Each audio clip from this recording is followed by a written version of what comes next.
Joining us now is Chris Richardson from Deloitte Access Economics. Chris Richardson, good to see you. A big week of data ahead. What are you expecting? A standout will be Tuesday, where we're getting a reading on consumer confidence, really important to where Australia's headed at the moment. It's the biggest single chunk of the economy. And on the same day, tomorrow, we will hear twice from the Reserve Bank, and that combination's an important one in particular. Part of the problem with consumer confidence at the moment is that the Reserve Bank hasn't actually been explaining itself that well. So do you believe that the RBA's message is cutting through to Australian families, Chris?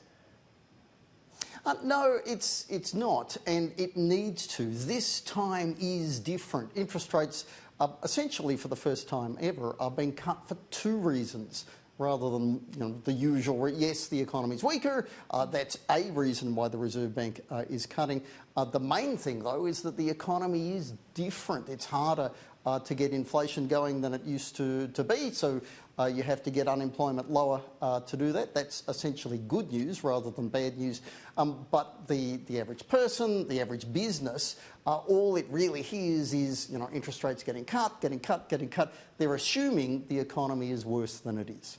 Yep, and we keep on hearing from the government that our economy is doing better if you compare other G20 nations. We also heard claims last week from Scott Morrison that there's an extra about $9.5 billion worth of stimulus that have been put into the economy because of various measures, tax cuts, drought spending, etc., in the last couple of months since the beginning of the year.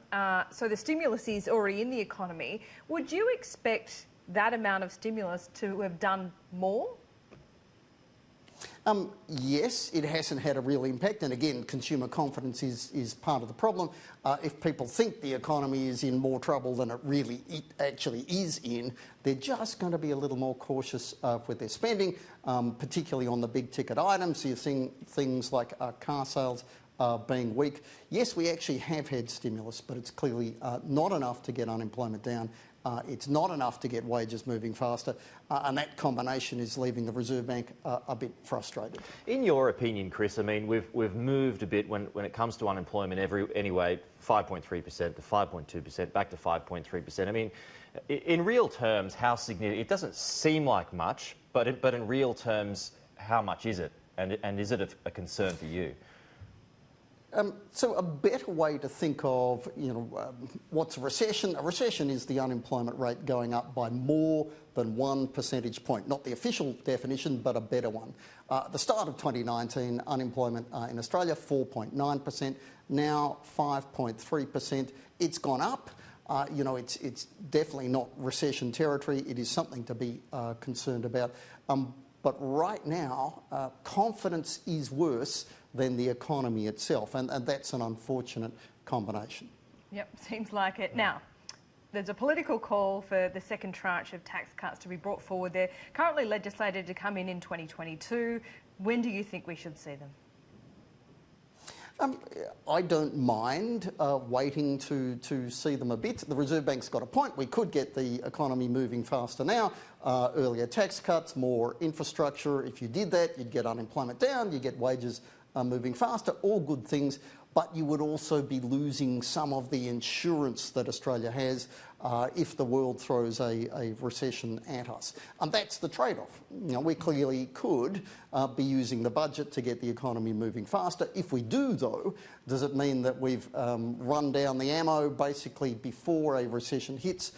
Do we run the risk of making the next recession worse? And that's a trade-off. The Reserve Bank, it might be right. Maybe there is no great recession risk, in which case we should be going harder now.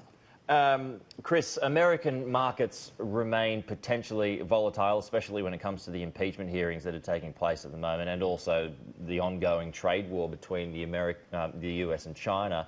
How do you see that playing out in the next few months? How potentially damaging is that for us here?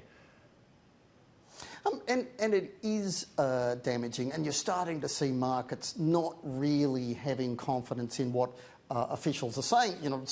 As recently as Friday, there were comments about the trade war and potential resolution. Markets aren't shifting as much, with every tweet as they used to. It's part of a wider story. Trade is hurting the global economy. But what's really hurting now is uncertainty. Businesses, families simply don't know what the dumbos and dictators who rule the world these days are going to do next.